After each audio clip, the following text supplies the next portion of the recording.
목요일에 전해드리는 탐나는 제주, 이번에는 어렵고 복잡한 뉴스를 쉽고 재밌게 풀어내는 알고 팡보고팡 팡팡 뉴스 시간입니다. 제주팟닷컴의 고재일 기자가 오늘도 수고를 해주실 텐데요. 첫 번째 키워드에서 뭔가 비장함이 느껴집니다. 게임 체인저 마침내 제주 상륙, 무슨 내용인가요? 네, 그렇습니다.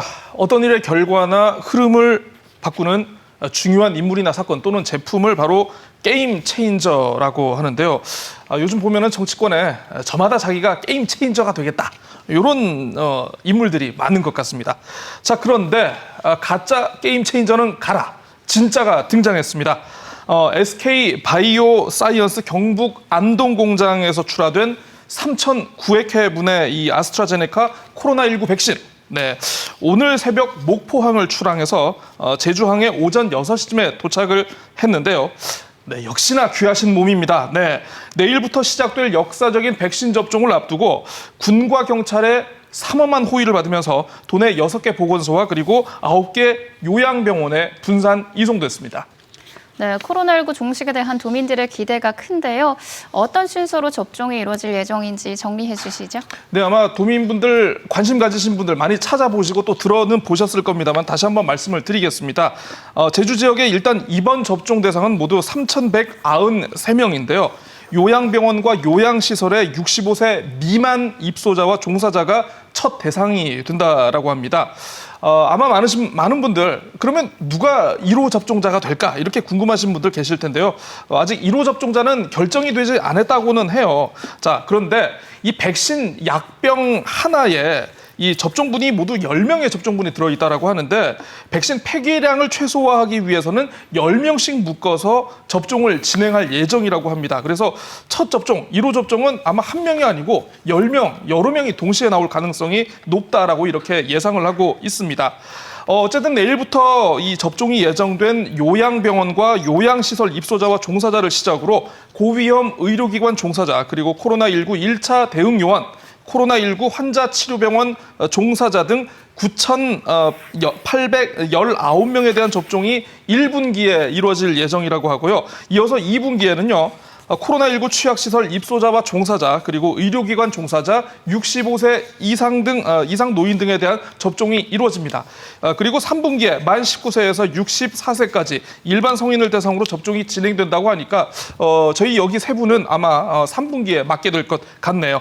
제주는 일단 도내 만 18세 이상 도민 57만 5,116명 가운데 70% 정도인 40만 2,580명이 접종을 하면 11월쯤에는요, 제주 지역 사회 내에서도 집단 면역이 형성될 것이다, 이렇게 예상을 하고 있습니다. 네, 드디어 백신 접종이 시작된다는 안도감도 있지만요. 이 아스트라제네카 백신에 대한 안정성 논란이 계속 있었습니다. 이 백신 괜찮은 거죠? 네, 그렇습니다. 그렇지 않아도 굉장히 아스트라제네카 백신의 안전성에 대한 우려와 논란이 지금 끊이질 않고 있는데요.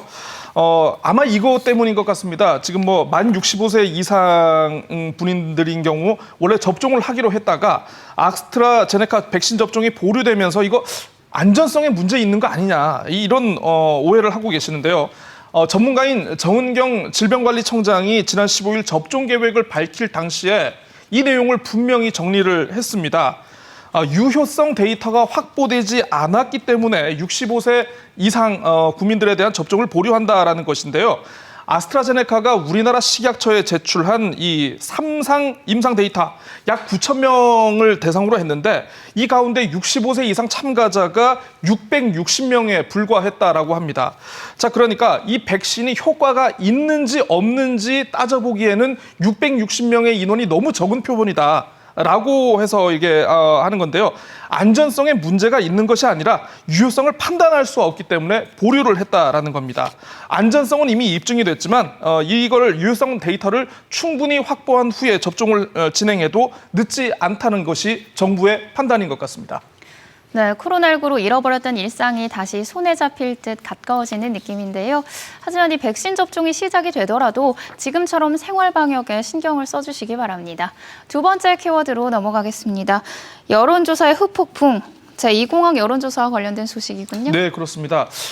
웬만하면 이제 제2공항 여론조사와 관련해서 논란이 있다, 찬반 갈등이 있다, 이런 얘기를 좀 안 전해드리려고 했는데요. 이 얘기는 그 얘기가 아닙니다.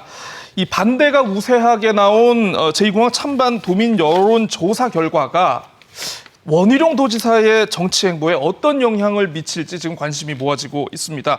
원지사의 지금 침묵 속에 제2공항 찬성단체 주민을 비롯해서 국민의힘 내부에서조차 지금 여론조사를 수용한 제주도정에 대해서 지금 불편한 심기를 숨기고 있지 않기 때문인데요. 국민의힘 제주도당 지난 19일 논평을 통해서 이런 얘기를 했습니다. 대형 국책사업 추진 여부에 대한 여론조사에 도정이 참여해서는 안 된다. 이걸 참여하게 되면은 일정 수준의 정책적 구속력이 생기게 마련이고 그렇게 되면 결과적으로 대형 국책사업 추진 여부를 여론조사로 결정할 수밖에 없는 위험한 상황이 온다라고 원지사를 에둘러 비판을 했습니다. 자, 그런데 이게 끝이 아니고요. 지난 22일 제주도의회 교섭단체 연설이 있었는데요. 여기서도 비슷한 메시지가 나왔습니다. 국민의당 오영희 원내대표 원지사가 사업 자체에 지나치게 소심하게 대응하는 거 아니냐는 판단을 하지 않을 수 없다. 만약 국토부가 제2공항 무효화 결정을 내리면 지사는 과연 이걸 수용하겠느냐 이렇게 따져 물었고요. 제2공항에 대한 평소의 소신과 생각을 구체적 대안과 함께 좀 구체적으로 밝혀달라 이렇게 좀 약간 압박을 했습니다. 같은 정당 소속인 도지사에 대한 메시지 치고는 수위가 꽤 높은 편인 것 같은데요. 어떤 정치적 이유나 맥락이 깔려 있을까요? 분명히 그런 면이 있다고 봐야겠죠. 국민의힘 제주도당은요, 사실 그동안 이 원지사의 노골적인 대권 행보에 대해서 내부적으로는 굉장히 좀 우려를 하는 목소리가 많았다라고 합니다. 그러면서도 자당 소속 도지사이기 때문에 외부의 이 비판적인 목소리를 내는 활동 등은 최대한 자제하자는 그런 분위기였는데요. 이번 제2공항 도민 찬반 여론조사 과정에서 도정의 밋밋한 대응이 지지층의 결집은커녕 지지층을 실망시키고 대형 국책 사업을 좌초시킬 수도 있는 그런 무기력한 태도로 비춰지면서 지방선거를 1년 앞둔 시점에서 국민의힘 내부에서 지금 위기감이 고조되는 것 아니냐라는 그런 분석입니다. 예전에 아마 기억하실 겁니다. 오세훈 전 서울시장이 무상급식 주민투표를 승부수로 띄웠다가 이게 본인의 정치적 발목을 잡는 그런 수단이 되지 않았습니까? 제2공항 도민 찬반 여론조사 역시 원지사의 정치적 발목을 잡는 그런 가능성이 있는 것은 아닌지 지역정가에 관심이 쏠리고 있습니다. 네, 제2공항 여론조사가 끝나도 계속해서 정치 분쟁이 이어지고 있는데요. 워낙 큰 사업이었고 또 오랫동안 찬반 대립이 뚜렷했던 만큼 혼란은 앞으로도 더 이어질 것으로 보입니다. 세 번째 키워드로 넘어가죠. 명품 섬의 그늘, 어떤 내용인가요? 네, 명품 참 좋아하는데요. 전 국민의 입맛을 사로잡은 참굴비의 섬. 네, 강태공들의 파라다이스. 혹시 어느 곳인지 예상이 되십니까?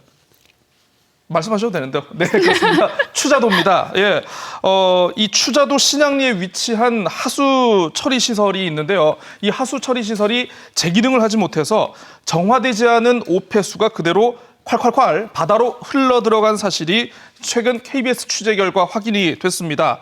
이 때문에 주민들이 악취와 환경 오염 등 온갖 불편과 피해를 호소하고 있다라고 하는데요. 이 하수 처리 시설 하루 100톤 정도만 오폐수를 처리할 수 있음에도 2배 이상인 2배 가까운 200톤 가까이 방류되는 경우가 비일비재했다라고 합니다. 특히 방류수 수준이 굉장히 심각한 수준이었다라고 하는데요. 지난 1월과 2월 수질 데이터를 보면은 생물화학적 산소 요구량, 네, 이게 기준치보다 최대 4배가량 높았고요. 대장균 수는요, 최대 40배 정도 초과한 그런 상황이었다라고 합니다.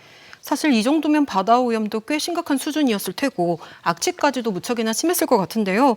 행정에서는 이 상황을 어떻게 받아들이고 있는지 어떻게 처리하고 있나요? 예, 저도 뉴스를 보면서 깜짝 놀랐는데요. 행정이 이 사실을 몰랐을 리가 없을 거라고 생각을 했는데 주민들의 거듭된 피해 호소와 어떤 해양 환경 파괴에 대한 민원 제기에도 불구하고 관할 행정기관인 추자면은 아무런 입장을 밝히지 않았다라고 합니다. 결국 뒤늦게서야 이 제주도 상하수도본부가 신양리를 비롯해서 추자도 지역 5개 하수처리 시설에 대한 전수조사를 하겠다고 밝혔는데요. 철저한 원인 규명과 대책 마련은 물론이고요. 책임자 처벌이 좀 필요하지 않을까 싶습니다. 네, 추자도에서는 2년 전에도 행정당국의 묵인 아래 30년 넘게 폐기물과 폐수를 매립한 사건이 적발이 돼서 큰 충격을 안긴 적이 있는데요.